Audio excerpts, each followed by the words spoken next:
सवाल उससे संबंधित नहीं था। अगर ये कोई पत्र लिखेंगे और अनुशासनहीनता आएगी, सरकार जांच कराएगी। समरपाल जी एक पत्र लिख के दीजिएगा, माननीय मंत्री जी ने कह दिया। प्रश्न संख्या एक सेकंड माननीय मंत्री, मैं आपके माध्यम से माननीय मंत्री जी से जानना चाहता हूँ, जब आप मेडिकल कॉलेज बना रहे थे तो उसमें प्राविजन था कि आप 500-1000 बेड का अस्पताल अलग बनाएंगे, लेकिन वो ना बना करके जिला अस्पतालों को उससे संबद्ध कर दिया, उसी को आधार बनाकर आपने मेडिकल कॉलेज बना दिया।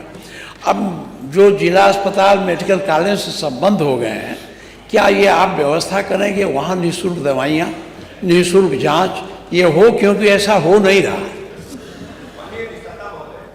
अन्य नेता विपक्ष का चूंकि ये पहला सवाल है, हम पूरा सम्मान करते हुए बताते हैं, पूरे सदन को बता रहे हैं, पूरे प्रदेश को सदन के माध्यम से बता रहे हैं, जिन डिस्ट्रिक्ट हॉस्पिटल्स को मेडिकल कॉलेज में परिवर्तित किया गया, चिकित्सा शिक्षा विभाग में हस्तांतरित किया गया है, सभी उन डिस्ट्रिक्ट हॉस्पिटल्स में पूर्व की भांति निःशुल्क सेवाएं जारी हैं, जारी रहेंगी।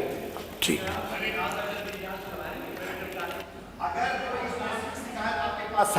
कि ये सुविधा डिस्ट्रिक्ट हॉस्पिटल में पहले निःशुल्क मिल रही थी, अब पैसे लिए जा रहे हैं, आप लिखिए, हम कड़ी कार्रवाई करेंगे और उनके खिलाफ ऐसी कार्रवाई करेंगे कि वो याद करेंगे। ठीक है, जवाब माननीय श्रीमती पिंकी सिंह जी, प्रश्न संख्या 8। माननीय अध्यक्ष जी, आपने मुझे तारांकित प्रश्न पर अनुपूरक पूछने का अवसर प्रदान किया, उसके लिए मैं आपका धन्यवाद करती हूँ। माननीय अध्यक्ष जी, मैं यहाँ पर ये एक ऐसी भारत की आयुष्मान भारत प्रधानमंत्री जन आरोग्य योजना एक बड़ी महत्वपूर्ण योजना है। मैं इस योजना की हकीकत पर आपका ध्यान डालना चाहूँगी, आकर्षित करना चाहूँगी कि जिस तरीके से आज भारत में लगभग 17% ऐसे परिवार जो है 17% परिवार अपने घरेलू बजट से 1/10 भाग जो है वो स्वास्थ्य सेवाओं के लिए उस पर वित्तीय तरीके से खर्च करता है, और एक कहीं ना कहीं वो जो है धकेल दिया जाता है एक कर्ज के तले, एक बोझ के तले। जिस तरीके से ग्रामीण तथा शहरी क्षेत्रों में भी 19 से 24% तक 19 से 24% से अधिक परिवार अपने स्वास्थ्य वित्तीय योजनाओं के लिए, अपने स्वास्थ्य के वित्तीय खर्च के लिए कर्ज में डूबा हुआ है। जहां इस योजना का एक आशय था कि एक ऐसे परिवारों को जो गरीब तबका, जो कहीं ना कहीं स्वास्थ्य ले नहीं पाता, स्वास्थ्य सुविधाओं को प्राप्त नहीं कर पाता पैसे के अभाव में, ऐसे गरीब परिवारों को स्वास्थ्य सुविधा देना था। लेकिन इस योजना का लाभ उनको पूर्णता से कहीं ना कहीं मिल नहीं रहा है, और ये इसका खूब प्रचार प्रसार प्रदेश सरकार के द्वारा भी किया गया। और अभी हमारे माननीय मंत्री जी ने भी, जब हमारी एक विधायिका जी ने प्रश्न पूछा तो उन्होंने अपने बहुत तेजी से कहा कि उत्तर प्रदेश एक ऐसा राज्य बन गया जो सबसे ज्यादा प्रधानमंत्री आयुष्मान योजना के, जन योजना के कार्डों को बनाने वाला राज्य है, और उन्होंने अपनी बड़ी तेजी से पीठ थपथपाने का काम किया। पर यहाँ पर मुझे अफसोस के साथ कहना पड़ता है कि हमारे माननीय मुख्यमंत्री जी, जो है हमारे माननीय मुख्यमंत्री जी यहाँ बैठे हुए हैं, और जनपद गोरखपुर की मैं बात करूं तो अभी हाल ही फिलहाल में जनपद गोरखपुर में एक ऐसा परिवार जहां 5 सदस्य उसके जो है उनकी मृत्यु हो जाती है, और उसमें वहां पर उसको किसी प्रकार की योजना का लाभ नहीं मिला, उसका कार्ड नहीं बनवाया गया। उसी तरीके से नेशनल हॉस्पिटल गोरखपुर में एक शैलेश पटेल जी हैं, उनके द्वारा जब उस कार्ड का उपयोग किया जाता है तो उसके इलाज को बीच में रोककर कहीं ना कहीं उनसे पैसे की डिमांड उस अस्पताल के द्वारा की जाती है। मैं माननीय मंत्री जी से ये भी कहना चाहूंगी कि मैं आपको ये भी हकीकत पर ध्यान दिलाना चाहती हूँ कि कई बार इसमें मात्राओं की त्रुटि की वजह से लोगों के कार्ड नहीं बन पाए, और जब लोगों के कार्ड नहीं बन पाए तो किस तरीके से उत्तर प्रदेश पूरी तरीके से ये बात कहता है कि आपके द्वारा जो है सबसे ज्यादा कार्ड धारक है, लेकिन उनको सुविधा पाने में कहीं ना कहीं अपने आप में रह जाते हैं। क्या किसी निश्चित सीमा तक व्याकरण या लिपिक त्रुटि के कारण कार्ड से वंचित लोगों का कार्ड दिलाने का सरकार सुनिश्चित सीमा तक करने का काम करेगी? मेरा दूसरा प्रश्न इसमें यही है माननीय मंत्री जी से कि जिस तरीके से मैं पूछना चाहूंगी कि बहुत से ऐसे मृतक जो लोग मृत्यु हो चुकी है जिनकी, उनको भी इसका लाभ अभी तक मिल रहा था, उस पर कहीं कोई उन लाभार्थियों के उस भुगतान के फर्जीवाड़ों को रोकने के लिए क्या सरकार के द्वारा कोई एक उपाय जो है, कौन कौन से उपाय सरकार ने किए हैं? मेरा तीसरा प्रश्न इससे संबंधित ये है कि कहीं ना कहीं एक समस्या आती है कि जब एक इलाज के लिए कोई कार्ड धारक कहीं प्राइवेट अस्पतालों तक जाता है तो प्राइवेट अस्पताल पर पहुंचने पे कई बार उसको ये कह के वापस कर दिया जाता है कि हमारे पास बेड नहीं है। कारण केवल ये नहीं होता माननीय मंत्री जी, कारण ये भी होता है कि कई जगह ऐसे प्राइवेट अस्पतालों के कहीं 10 करोड़ कहीं 15 करोड़ का भुगतान सरकार द्वारा नहीं मिल पाने पिंकी जी प्रश्न पूछ ले, अपना तीसरा अनुपूरक पूछ ले, वो उत्तर आने दे। वो लोग जो है कहीं ना, बस अध्यक्ष जी खत्म, धन्यवाद। वो केवल वहां पर ऐसे लोगों को जो है उनको रोक वापस भेज दिया जाता है। कहीं ना कहीं वो अस्पताल इस वजह से भेजते हैं कि उनका भुगतान नहीं होता।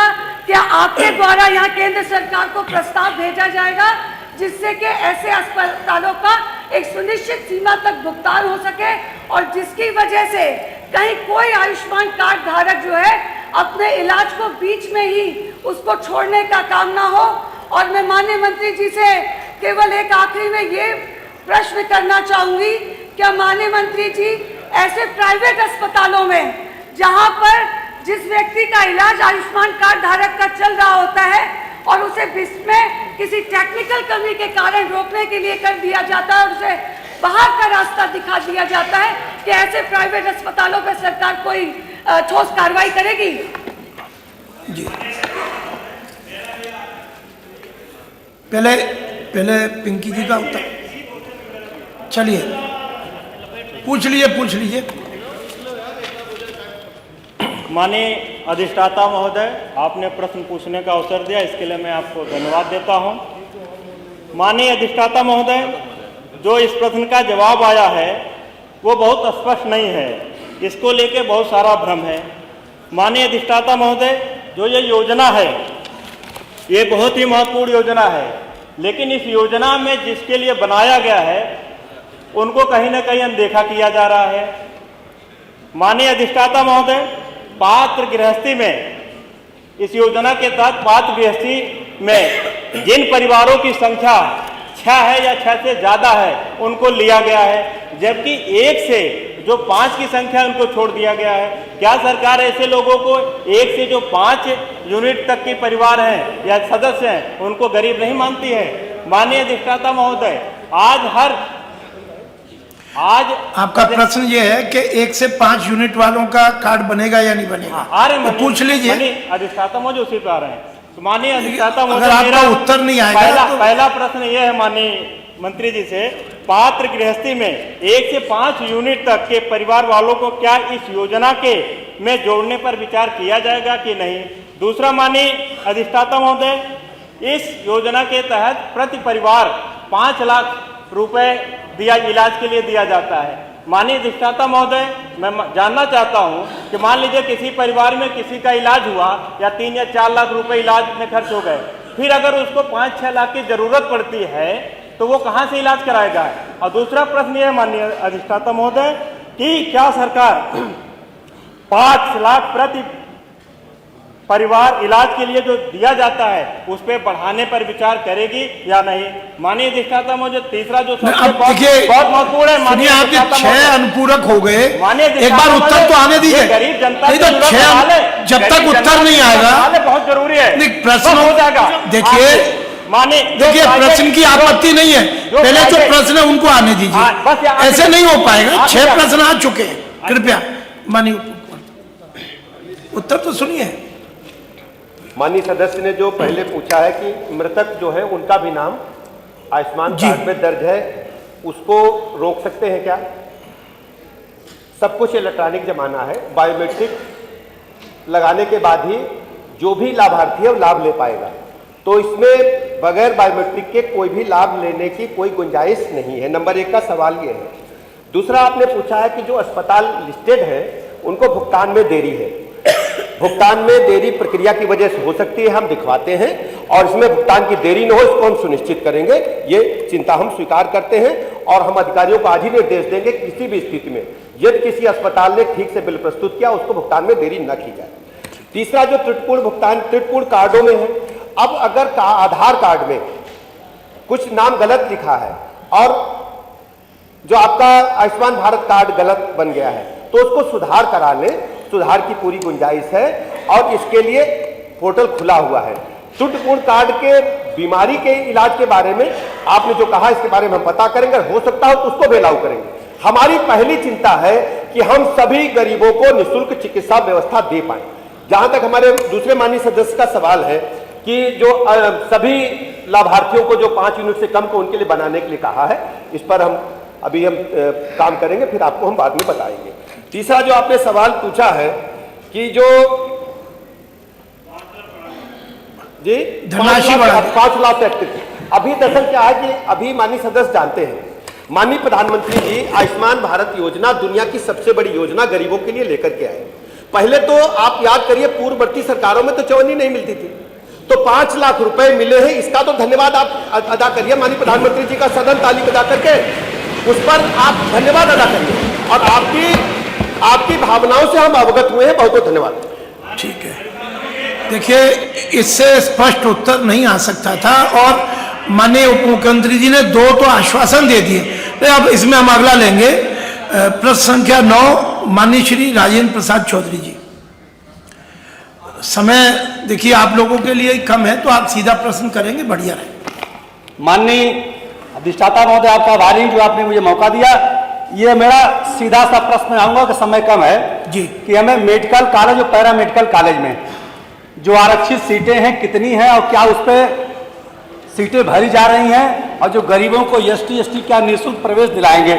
माननीय मंत्री जी उत्तर दिया है, मेडिकल कॉलेज में आपने दिया अनुसूचित जाति की 856 सीट है, अनुसूचित जनजाति की 77 और पिछड़ा वर्ग का 827 है।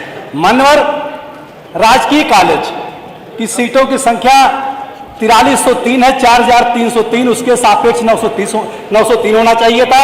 ST का 64, और मानो जो पिछड़क आपने दिया है, रिकॉर्ड आप दिखा लो, जो अधिकारी हो सकता गुमराह किए हों, आपने 827 दिया है 27% के सापेक्ष, और 21% के सापेक्ष दिया आपने 856। ये होना चाहिए सर 1183। मानो इसी तरीके से जो पैरामेडिकल कॉलेज हैं 10 गुना से लेकर 40 गुना सरकारी से प्राइवेट कॉलेज ज्यादा है, लेकिन आपने जो मनवर किया कि सरकारी कॉलेजों में ही हमारी आरक्षण की सीमा लागू है, तो प्राइवेट कॉलेज कहीं 10 गुना ज्यादा हैं, तो गरीबों को उसमें शिक्षा का मौका नहीं मिल रहा है।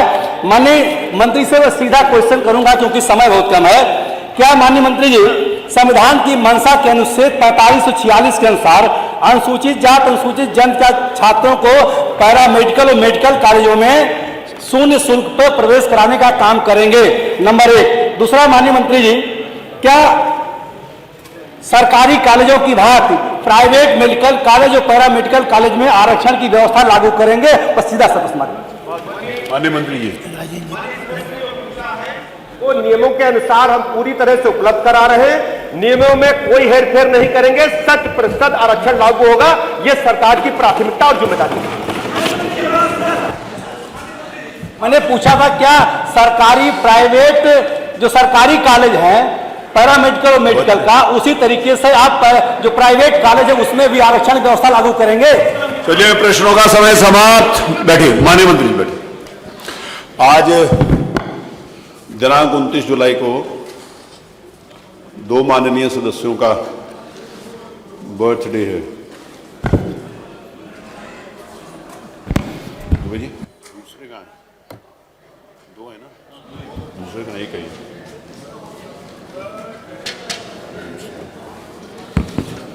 श्रीमती मारिया अली हैं, मारिया नहीं है, कोई बात नहीं। उत्तर प्रदेश विधानसभा की माननीय सदस्य श्रीमती मारिया अली निर्वाचन क्षेत्र मटेरा, जिला बहराइच, समाजवादी पार्टी के टिकट पर वर्तमान विधानसभा में प्रथम बार निर्वाचित हुई है। आपके पिता का नाम आरिफ अली है। आपका जन्म दिनांक 29 जुलाई 1984 में कानपुर में हुआ था। आपके स्कूल तक की शिक्षा ग्रहण के लिए, हाई स्कूल तक की शिक्षा ग्रहण की। आपके जन्मदिवस के अवसर पर मैं स्वयं और इस सदन की ओर से हार्दिक शुभकामनाएं देता हूँ। श्री हिमांशु यादव,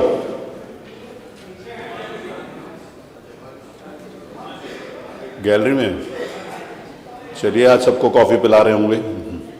उत्तर प्रदेश विधानसभा के माननीय सदस्य श्री हिमांशु यादव निर्वाचन क्षेत्र शेखूपुर जिला बदायूं समाजवादी पार्टी के टिकट पर वर्तमान विधानसभा में प्रथम बार निर्वाचित हुए। आपके पिता का नाम श्री आशीष यादव है। आपका जन्म दिनांक 29 जुलाई 1993 को ग्राम मानपुर बदायूं में हुआ था। आपने इंटरमीडिएट तक की शिक्षा ग्रहण करी है। आपके जन्म दिवस के अवसर पर मैं स्वयं और इस सदन की ओर से हार्दिक शुभकामनाएं देता हूँ। आज नियम 301 के अंतर्गत 29 सूचनाएं प्राप्त हुई 30 सूचनाएं प्राप्त हुई थी, जिसमें से निम्नलिखित माननीय सदस्यों की सूचनाएं स्वीकार करी गई। श्री संदीप सिंह, आप ही हैं ना, तो हाथ खड़ा कर दो यार। श्री अमित सिंह चौहान, श्री अमित सिंह चौहान नहीं है। इंजीनियर सचिन यादव, डॉक्टर पल्लवी पटेल, श्री स्वामी ओमवेश, श्री रविदास मेहरोत्रा, श्री पंकज पटेल, श्री आशु मलिक नहीं है। श्री राम सिंह पटेल, श्री लक्ष्मीराज सिंह, श्री लक्ष्मीराज सिंह, तुम लक्ष्मीराज थोड़ी हो, आशु हो, तो आशु आगे उनकी हाजिरी दे। श्री लक्ष्मीराज सिंह नहीं है। श्री देवेंद्र सिंह लोधी,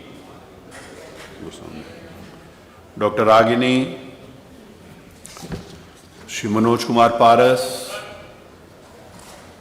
श्री मुकेश चौधरी, श्री रमेश जायसवाल,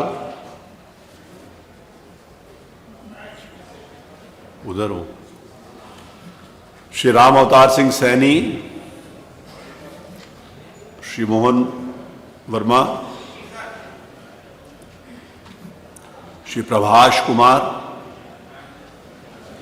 श्री राजेश्वर सिंह, श्री संग्राम सिंह।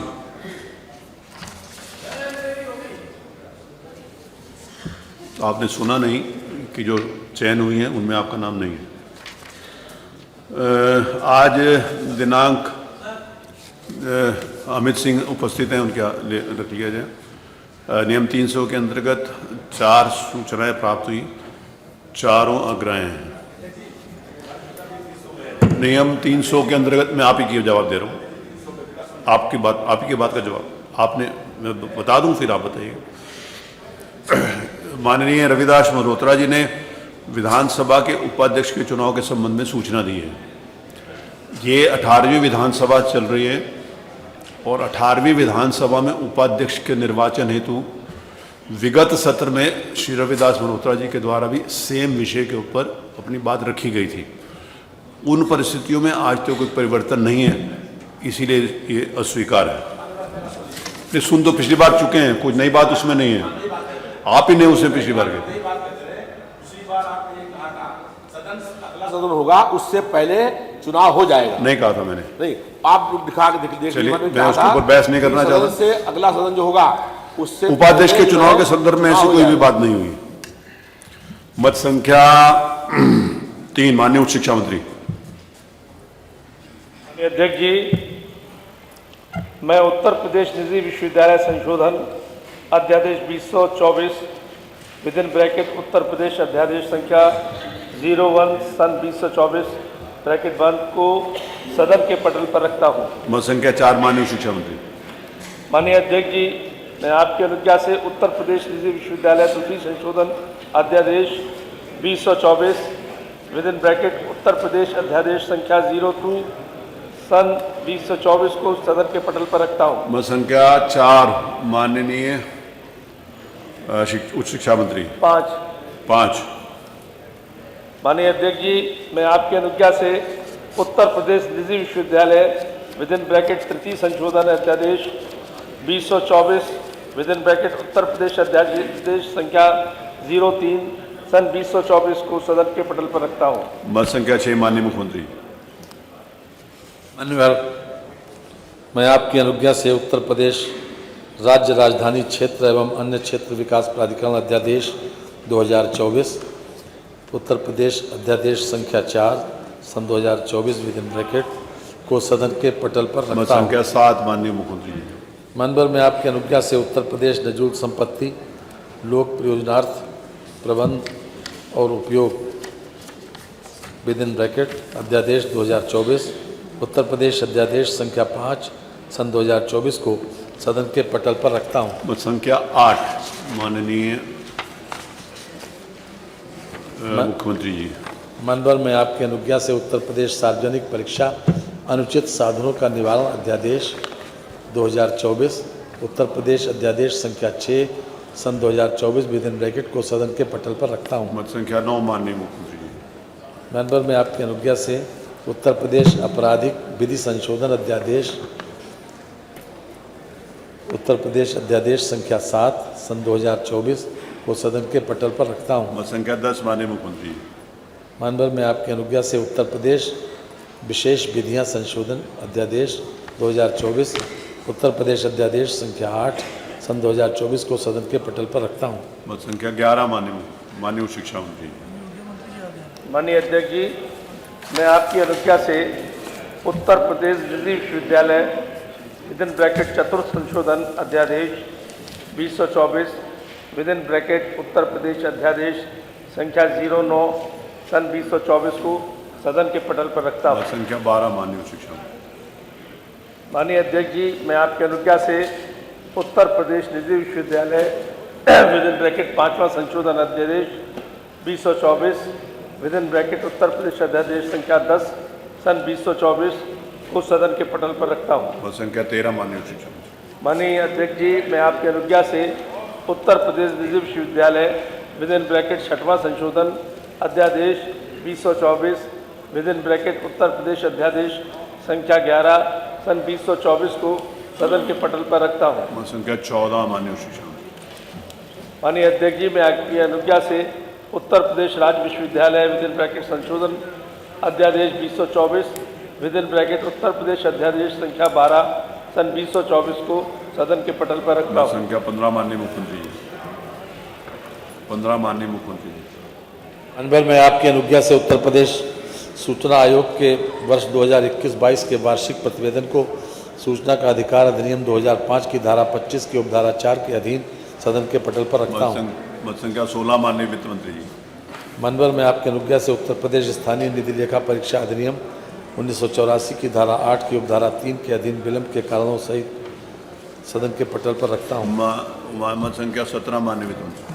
माननीय मैं आपकी अनुज्ञा से त्रिस्तरीय पंचायती राज संस्थाओं का वार्षिक प्रतिवेदन वर्ष 2017-18 को उत्तर प्रदेश पंचायत राज 17वां संशोधन नियमावली 2011 के नियम 186 एवं उत्तर प्रदेश जिला पंचायत तथा क्षेत्र पंचायत बजट तथा सामान्य लेखा 6वां संशोधन नियमावली 2011 के नियम 176 के अधीन विलंब के कारण सहित सदन के पटल पर रखता हूँ। मत संख्या 18 माननीय जल शक्ति मंत्री।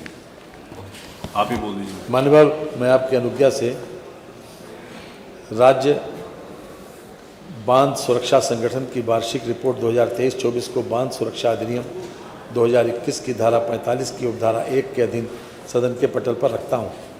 मत संख्या 19 माननीय खादी ग्राम उद्योग। माननीय मैं आपकी अनुज्ञा से उत्तर प्रदेश खादी तथा ग्राम उद्योग बोर्ड लखनऊ का वर्ष 2015-16 एवं 16-17 का संकलित प्रमाणित आर्थिक चिट्ठा वार्षिक लेखा एवं महालेखाकार द्वारा संपादित पृथक लेखा परीक्षा प्रतिवेदन एवं 2015-16 तथा वर्ष 2016-17 को उत्तर प्रदेश खादी एवं ग्राम उद्योग बोर्ड अधिनियम 1960 की धारा 30 की उपधारा 5 के अधीन सदन के पटल पर रखता हूँ। मत संख्या 20 प्रमुख सचिव विधानसभा। उत्तर प्रदेश निजी विश्वविद्यालय संशोधन विधेयक 2024 जो उत्तर प्रदेश विधानसभा द्वारा दिनांक 8 फरवरी 2024 को पारित किया गया था, उत्तर प्रदेश विधान परिषद से बिना किसी संशोधन के दिनांक 12 फरवरी 2024 को वापस प्राप्त हो गया है।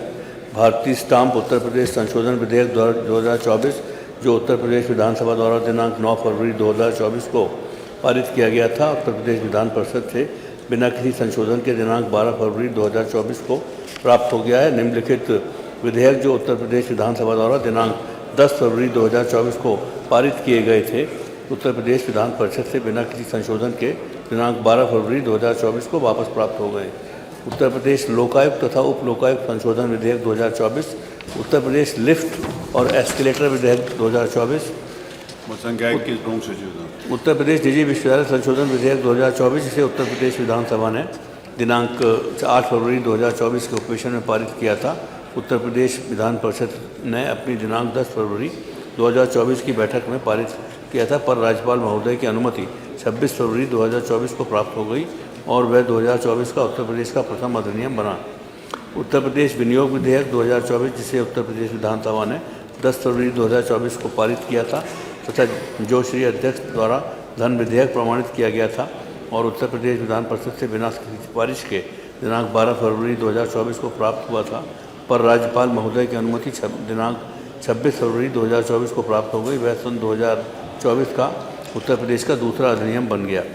उत्तर प्रदेश लोकायुक्त तथा उप लोकायुक्त संशोधन विधेयक 2024 जिसे उत्तर प्रदेश विधानसभा ने अपने दिनांक 10 फरवरी 2024 के उपवेशन में पारित किया था तथा उत्तर प्रदेश विधान परिषद ने अपनी दिनांक 10 फरवरी 2024 की बैठक में पारित किया था, पर राज्यपाल महोदय की अनुमति दिनांक 26 फरवरी 2024 को प्राप्त हो गई और वह सन 2024 का उत्तर प्रदेश का तीसरा अधिनियम बन गया।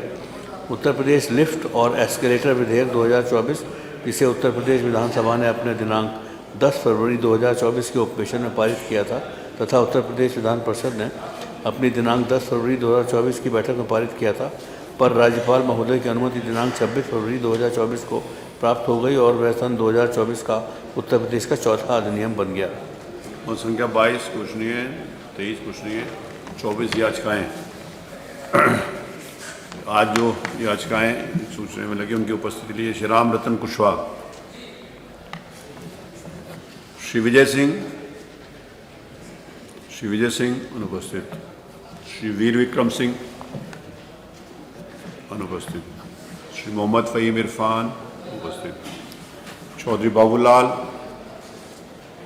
बाबूलाल अनुपस्थित, इंजीनियर सचिन यादव अनुपस्थित, श्री अमिताभ वाजपेयी उपस्थित, श्री प्रभात कुमार वर्मा अनुपस्थित, श्री दुर्गा प्रसाद यादव अनुपस्थित, श्री विवेक कुमार वर्मा अनुपस्थित, श्री संदीप सिंह उपस्थित, श्री रविदास मल्होत्रा उपस्थित, डॉक्टर वीरेंद्र यादव उपस्थित, श्री मनोज कुमार पारस उपस्थित, श्री जवाहरलाल राजपूत अनुपस्थित, श्री राकेश कुमार यादव उपस्थित, श्री सुरेश पासी उपस्थित, सचिन आ गए, उनका जो उपस्थित मान ली जाए सचिन यादव, श्री देवेंद्र सिंह लोधी उपस्थित, श्री पलटूराम अनुपस्थित, डॉक्टर रागिनी उपस्थित,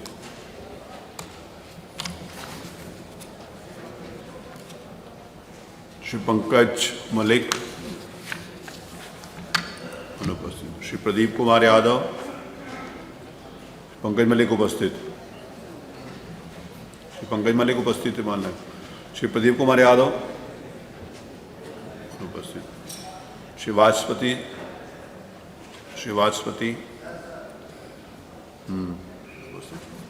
श्री किशन साहू कहाँ खोए हुए हो गुरु उपस्थित, श्री बावन सिंह उपस्थित, श्री मूलचंद सिंह निरंजन उपस्थित, श्री राकेश प्रताप सिंह अनुपस्थित, श्री लोकेंद्र प्रताप सिंह राकेश से उपस्थित, जी उपस्थित, इनके 2 बार उपस्थित मान लीजिए, एक ही उसमें दूसरे में नहीं, श्री लोकेंद्र प्रताप सिंह, श्री बेचेई सरोज उपस्थित, श्री अनिल प्रधान उपस्थित, श्री राज प्रसाद उपाध्याय उधर है उपस्थित, श्री महेंद्र नाथ यादव अनुपस्थित। आज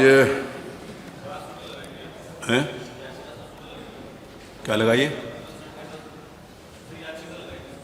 जो लगाइए आगे सूची कार्यसूची में आएगी। आज की जो कार्यसूची में हुई है आज ने जो आप लगाई है तो आगे आएंगी। आज नियम मत संख्या 22 उत्तर प्रदेश विधानसभा की कार्य मंत्रणा समिति ने अपनी दिनांक 28 जुलाई 2024 की बैठक में विधानसभा के दिनांक 29 जुलाई 2024 से 2 अगस्त 2024 तक के उपवेशनों का कार्यक्रम निम्नलिखित रूप से रखे जाने की सिफारिशें की हैं। दिनांक 31 जुलाई 2004 को निधन के निर्देश शर्तार्थ निधन की सूचनाएं ली जाएं। दिनांक 1 अगस्त 2024 को नियम 56 के अंतर्गत सूचनाएं न ली जाएं। दिनांक 2 अगस्त 2024 को नियम 103 के अंतर्गत गत सत्र के चर्चाधीन एवं प्रस्तुतिकरण हेतु ग्राह्य प्रस्ताव लिए जाएं। दिनांक 29 जुलाई 2024 को से 2 अगस्त 2024 तक के उपवेशनों का तिथिवार कार्यक्रम नियमित रखा जाए। जुलाई 29 सोमवार औपचारिक कार्य यथाध्यादेश अधिसूचनाओं नियमों आदि का सदन के पटल पर रखा जाना, विधेयकों का पुरस्थापन आदि यदि कोई हो तो। दूसरा विधायी कार्य 30 मंगलवार विधायी कार्य 12:20 अपराह्न वित्तीय वर्ष 2024-25 में अनुपूरक अनुदानों की मांग और प्रस्तुतिकरण अन्य कार्य यदि हो तो। इनका जायसवाल जी की आज का पलटू राम जी की 31 बुधवार निधन के निर्देश अर्थात निधन की सूचना है। जो लोग उपस्थित हैं वो बता दें, वहाँ उनकी ले ली जाएगी, जो उपस्थित नहीं उनकी नहीं ली जाएगी। माननीय अध्यक्ष जी, विधायी कार्य जी अभी आज पूरा पढ़ लें। 31 बुधवार 2 विधायी कार्य, 3 अन्य कार्य यदि कोई हो तो। अगस्त 1 गुरुवार वित्तीय वर्ष 2024-25 के अनुपूरक अनुदानों पर चर्चा, मांगों पर विचार एवं मतदान तथा तत्संबंधी विनियोग विधेयक का सदन में अनुज्ञा से पुरस्थापन, उस पर विचार और उसका पारण। 2 अन्य कोई कार्य यदि हो तो। 2 शुक्रवार विधायी कार्य, असरकारी दिवस। माननीय संसदीय कार्य मंत्री।